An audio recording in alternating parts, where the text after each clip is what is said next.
AMD's third quarter revenue is about $5.60 billion. On November 2, local time on Tuesday, AMD announced its third quarter 2022 earnings report at the close. According to its earnings report, AMD posted a third quarter profit of $66 million on revenue of about $5.6 billion, and if you factor in the cost of acquiring Xilinx, the company posted a net operating loss of $64 million for the quarter. For comparison, the company posted a profit of $923 million on revenue of $4.3 billion in the third quarter of last year. For non-GAAP results, AMD's revenue rose about 20% year-over-year to $1.2 billion.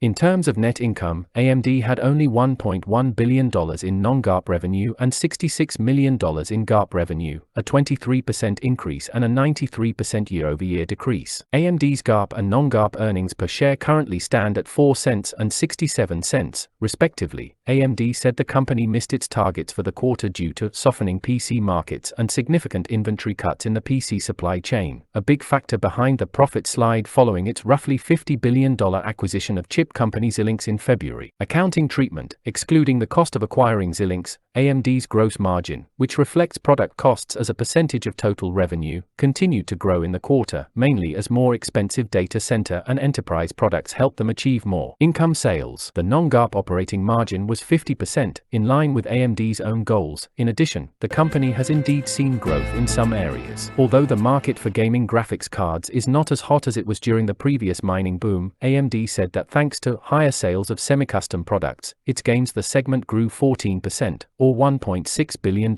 This likely refers to custom chips for consoles like the PlayStation 5, Xbox Series S and X, and Steam Deck. AMD will release a new generation of processors on November 10 and its latest GPU architecture on the 3rd. AMD CEO Lisa Su said on the company's earnings call that the company is also betting that with the winter holiday approaching, she believes there will be many more people willing to buy consoles. Looking ahead, AMD expects revenue of $5.5 billion in the fourth quarter and $23.50 billion in full year 2022. For comparison, the company brought in $4.8 billion in the fourth quarter of 2021 and $16 billion in full-year revenue, implying a 68% annual growth rate for the company.